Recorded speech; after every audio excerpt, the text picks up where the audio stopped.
සුබ දවසක්. අදත් අමරා මෙඩ්සර්ව් සුවිශේෂී වෛද්‍ය විද්‍යා channel එකේ. අද අපි කතා කරන්නේ තවත් වැදගත් රෝග ලක්ෂණයක් සම්බන්ධව. මොකද්ද මේ රෝග ලක්ෂණය? මේක තමයි මේ මුත්‍රා පෙන සහිත වීම.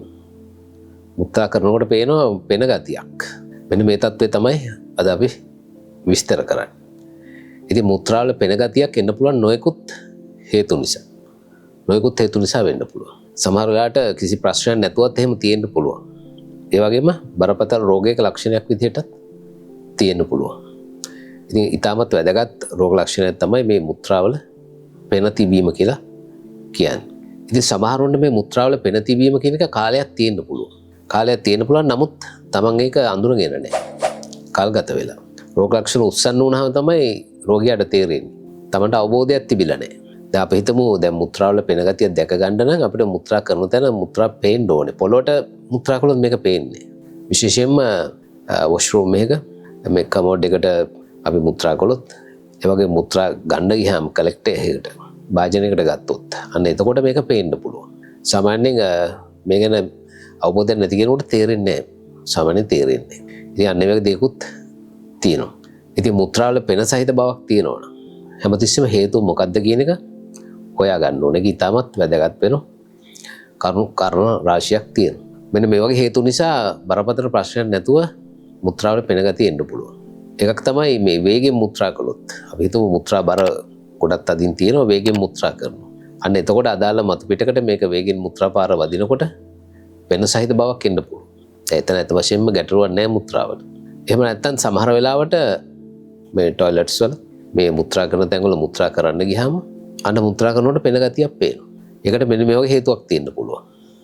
සමහර විට මේ වැසිකිලි පිරිසිදු කරන්න පාවිච්චි කරන දියර තියෙන්න පුළුවන්. එවැනි දියර බොහෝ වෙලාවට පෙන ඇති කරනවා. එතකොට මුත්‍රා පාර වැදුනහම පෙන ගතියක් එන්න පුළුවන්. එතකොට අර කෙමිකල්ස් නිසා. ඒක බාහිරින් තියෙන ප්‍රශ්නයක්. ඒ වගේම තමන්ගේ සෞඛ්‍ය ප්‍රශ්නයන් නිසා මුත්‍රාවල පෙන තියෙන්න පුළුවන්. ඒක තමයි අපිට වැදගත් වෙන්නේ. සෞඛ්‍ය ප්‍රශ්නයකින්ද මුත්‍රා කරනකොට පෙන ගතියක් තියෙනවා. සමහරවිට මේ මුත්‍රාවල පෙන ගතිය පමණක් නොවේ මුත්‍රාවල පෙන ගතියක් තියෙනවා. ඒකම තවත් රෝග ලක්ෂණ තියෙන්න පුළුවන්. උදාහරණ වශයෙන් මුත්‍රාවල පැහැ වෙනස් වෙලා තියෙන්න පුළුවන්. මුත්‍රාවල බොර ගතියක් තියෙන්න පුළුවන්. මුත්‍රා දැවිල්ල තියෙන්න පුළුවන්. මුත්‍රා කළාම කෑලි කෑලි දැක ගන්න පුළුවන්. මේ වගේ ප්‍රශ්නත් තියෙන්න පුළුවන්. මුත්‍රාවල පෙන ගතියත් එක්කම තවත් රෝග ලක්ෂණ තියෙන්න පුළුවන්. සමහරුන්ට එහෙම තමයි ගොඩක් වෙලාවට තියෙන්නේ. එතකොට මුත්‍රාවල පෙන ගතියක් එන්න පුළුවන් ප්‍රධාන වශයෙන්ම මේ වගොඩු රෝගයක ලක්ෂණයක් විදිහට. වගොඩු වල යම් හානියක් වෙලා දැන් ඒකේ ලක්ෂණයක් විදිහට මුත්‍රාවල පෙන ගතිය එන්න පුළුවන්. අපි දන්නවා මුත්‍රා වලින් සාමාන්‍යයෙන් මේ ඇල්බිමින් තියෙන ප්‍රෝටීන් එක පිට වෙන්නේ නැහැ. අපි දන්නවා මේ වගොඩු දුර්වල වුණාම සමහර රෝගී තත්ත්වවලදී ඒ වගොඩු වලින් මුත්‍රා පිරීම ඇති කරන පෙරණ ෆිල්ටර්ස් හානියට ලක් වෙනවා. අන්න එතකොට ඇල්බිමින් එළියට පෙරලිලා යනවා. අන්න එතකොට මුත්‍රා අපිට පේනවා පෙන ගතිය යුක්තයි. ඒක ප්‍රධාන ලක්ෂණයක්. ඒතර වගොඩු රෝගයක නිදහංගත විශේෂයෙන්ම ලක්ෂණයක් විදිහට මේ මුත්‍රාවල පෙන තියෙන්න පුළුවන්. විශේෂයෙන්ම දියවැඩියාව කල්ගත වෙලා තියෙනවා. අපි දන්න වගොඩු වල බලපාන්න පුළුවන්. ඒ වගේම අධික රුධිර පීඩනය. බෙහෙත් ගන්න ඉන්නවා නම් කල්ගත වෙච්ච කෙනෙක් නම් හරියට පාලනය කරගෙන නැත්නම් අන්න එන්න පුළුවන් මුත්‍රාවල පෙන ගතිය. වගොඩු වලට හානි සිද්ධ වෙලා. ඒ වගේම වකුගඩු වල ප්‍රශ්න නිසාත් වෙන්න පුළුවන්. අපි දන්නවා වකුගඩු වල රෝගාබාධ තියෙනවා. නෙෆ්‍රොටික් සින්ඩ්‍රෝම්, නෙෆ්‍රිටික් සින්ඩ්‍රෝම්. ඒ වගේම තවත් වකුගඩු ආශ්‍රිත රෝගාබාධ තියෙනවා. අන්න එවැනි තත්ත්වවලදී විශේෂයෙන්ම මුත්‍රා එක පෙන ගතිය ඇති වෙන්න පුළුවන්. ඒ වගේම මුත්‍රාවල පෙන ගතිය එන්න පුළුවන් මේ වතුර බීම අඩු වුණොත්. ඩිහයිඩ්‍රේෂන්.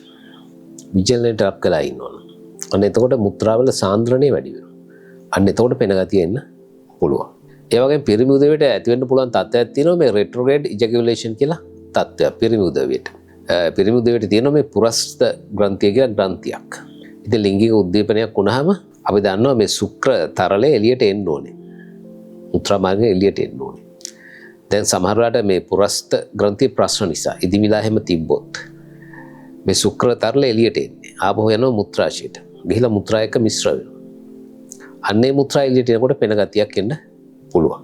එතකොට රෙට්‍රෝග්‍රේඩ් ඉජැකියුලේෂන් කියන එක සමහර ඖෂධ නිසා වෙන්න පුළුවන්. යම් ඖෂධ තියෙනවා.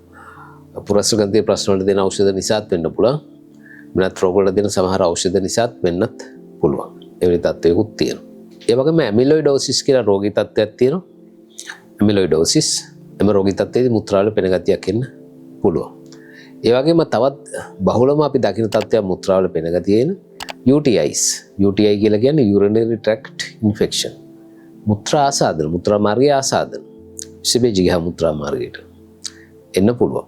ඒ වගේම තවත් මේ මුත්‍රාවල පෙන ගතියක් එන්න පුළුවන් රෝගාබාධ තියෙනවා. විශේෂයෙන්ම ප්‍රතිශක්තිකරණ පද්ධතියේ දෝෂ සහිත රෝගී. උදාහරණ වශයෙන් කියනවා ලිව්පස්, SLE, systemic lupus erythematosus. ඔන්න වගේ රෝගාබාධ තියෙන උදවියට මුත්‍රා මාර්ගයෙන් පෙන ගතිය එන්න පුළුවන්. විශේෂයෙන්ම රෝගී තත්ත්වයේ වගඩු වලට බලපාපුවාම. ඒ වගේම සමහර උදවියට එනවා මේ ආතරයිටිස් වගේ රෝගී තත්ත්ව තියෙනකොට විශේෂයෙන්ම ගන්න ඖෂධ නිසා. SCQ කියන ඖෂධ ඒ වගේම වේදනානාශක ඒවා ගන්නකොටත් එන්න පුළුවන්. ඒ වගේම ප්‍රතිශක්තිය අඩු කරන ඖෂධ නිසා වෙන්න පුළුවන්. කෝටික ස්ටිරොයිඩ් කියන ඖෂධ නිසා වෙන්නත් පුළුවන්. එවැනි ඖෂධ බොහෝ දුරට වෙනත් රෝගාබාධ වලට තමයි පාවිච්චි කරන්නේ. එතකොට මේ ප්‍රශ්න ඇති වෙන්න පුළුවන් රෝගය නිසා වෙන්නත් පුළුවන් ඖෂධ හින්දා වෙන්නත් පුළුවන්. ඒ වගේම සමහර වෙලාවට වෙන්න පුළුවන් මේ හදිසි අනතුරු නිසා මුත්‍රාශයට අනතුරක් වුණොත් වගඩ වලට අනතුරක් වුණොත් අන්න මුත්‍රාවල පෙන ගතිය එන්න පුළුවන්. ඒ වගේම ස්නායු වලට හානියක් සිද්ධ වුණොත් අපි හිතමු කොන්දේ ස්නායු පද්ධතියට හානියක් වුණා. රෝගයක් නැගිට ගන්න බෑ. ඇඳේ ඉන්නේ විශේෂයෙන්ම ඇඳට සීමා වෙන රෝගීන්ට මුත්‍රාවල පෙන ගතිය එන්න පුළුවන්. ඒ වගේ සමහර නිදහංගත අක්මාවේ ගැටලු වලදීත් මේ මුත්‍රාවල පෙන ගතිය එන්න පුළුවන්. ඒ වගේම යම් ශල්‍ය කර්ම වලින් පස්සේ අපි හිතමු මාතෘලිංගික පද්ධතිය ආශ්‍රිතව කරන ශල්‍ය කර්ම විවිධ හේතු නිසා. අන්න එතකොට ශල්‍ය කර්මයේ පස්සේ తాවකාලිකව මුත්‍රාවල පෙන ගතිය එන්න පුළුවන්. දැන් සමහරවිට ප්‍රශ්නයක් තියෙනවා මේ වගඩු වල රෝගාබාධ තියෙන උදවියට මේ කොයි ස්ටේජ් එකේදීද මුත්‍රාවලට ප්‍රෝටීන් එන්නේ කියලා. අපි දන්නවා මේ කිඩ්නි ඩිසීසස් තියෙනකොට ස්ටේජ් කරනවා අවදි. ස්ටේජ් 1 2 3A 3B 4 5 ඔය විදිහට ස්ටේජ් කරනවා. එතකොට කොයි ස්ටේජ් එකේදීද එන්නේ? ස්ටේජ් 1 කියන තත්ත්වයේදීම ප්‍රෝටීන් යූරියා එන්න පුළුවන් කියලා කියනවා. මුත්‍රාවලට ප්‍රෝටීන් එන්න පුළුවන් කියලා. මුත්‍රාවල පෙන ගතිය එන්න පුළුවන් කියලා. සමහරුන්ගේ 3A 3B විතර යනකම් එන්නේ නැහැ සමහරුන්ගේ. එහෙමත් තියෙනවා. දැන් අපි හිතමු කාට හරි මුත්‍රාවල පෙන ගතියක් තියෙනවා. දැන් අපි කොහොමද මේක හරියටම පරීක්ෂා කරගන්නේ? ඉතින් ඉස්සෙල්ලාම සරල පරීක්ෂණ සිද්ධ කරලා බලන්න පුළුවන්. UFR එක urine full report එකක් අරන් බලන්න පුළුවන්. එකෙන් අදහසක් ගන්න පුළුවන්. ඒ වගේම microalbumin urea මුත්‍රාවල microalbumin තියෙනවද කියලා ඒ පරීක්ෂණයත් කරන්න පුළුවන්. එම පරීක්ෂණයට UACR කියලාත් කියනවා. urine albumin to creatinine ratio. ඔන්න ඔය පරීක්ෂණ තමයි ගොඩක්ම හොඳ කියලා කියන්නේ. දැන් ওই පරීක්ෂණ වලින් නවතින්නේ නැහැ අත වශයෙන්ම. මුත්‍රාවල ඇල්බියමින් තියෙනවනම් ප්‍රෝටීන් තියෙනවනම් පෙන ගතිය තියෙනවනම් අපි මොකද කරන්නේ? ඒකට හේතුව හොයන්න ඕනේ. එතකොට නිදහංගත වගඩු රෝගයක්ද කියලා බලන්න ඕනේ. එතකොට ඒකට අදාළ පරීක්ෂණත් කරන්න සිද්ධ වෙනවා. වැඩේ දිගට යනවා. සමහරුන්ට తాවකාලික හේතු නිසා වෙන්න පුළුවන්. මම මුලින් සඳහන් කරපු ප්‍රමාණවත් පරිදි ජලය පානය නොකිරීම, ඩිහයිඩ්‍රේෂන් අනේ වගේ. එහෙම නැත්නම් යම් ඖෂධ නිසා ඒ වගේ දේවල් නිසා වෙන්න පුළුවන්. එතකොට ඒවා ලේසියෙන්ම ඇඩ්ජස්ට් කරන්න පුළුවන්. නමුත් නිදහංගත වගඩු රෝගයක් නම් අන්න දිගට බෙහෙත් ගන්න වෙන එකපාර ඒ ප්‍රෝටීන් යන එක නවත්තන්න බෑ. ලේසි නෑ. සමහරුන්ගේ තදබල විදිහට ඒ ප්‍රෝටීන් ලීක්ස් තියෙන්න පුළුවන්. ප්‍රෝටීන් යන්න පුළුවන්. මෙතෙන්දී වැදගත්ම කාරණාවක් තියෙනවා.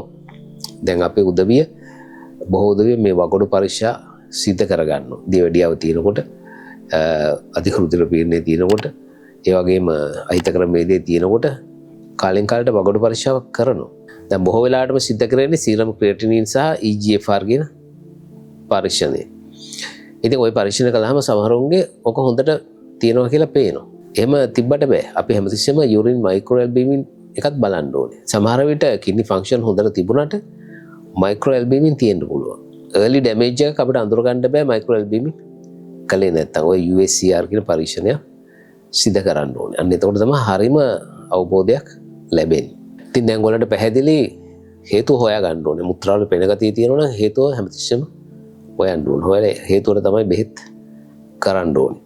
දැන් සමහරු කරන්නේ වතුර ටිකක් වැඩිපුර බීලා හිත හදාගෙන ඉන්නවා. එහෙම බෑ. එහෙම හරියන්නේ නැහැ. වෛද්‍යවරයෙක් හම්බ වෙන්න ඕනේ. හම්බ වෙලා හරිම රෝග විනිශ්චයට එන්න ඕනේ. ඉතින් අද කතා කළේ තාමත් වැදගත් රෝග ලක්ෂණයක් වන මේ මුත්‍රාවල පෙන ගතිය තිබීම. මුත්‍රාවල පෙන ගතිය තිබීම. ඉතින් අදත් සමගන්නවා අමරා මෙඩ් සර්ව් සුවිශේෂ වෛද්‍ය විද්‍යා channel එකේ. අපි නැවත මුණ ගැසමු අලුත් දෙයක් සමග. සුබ දවසක් ඔබ සියලු දෙනාට.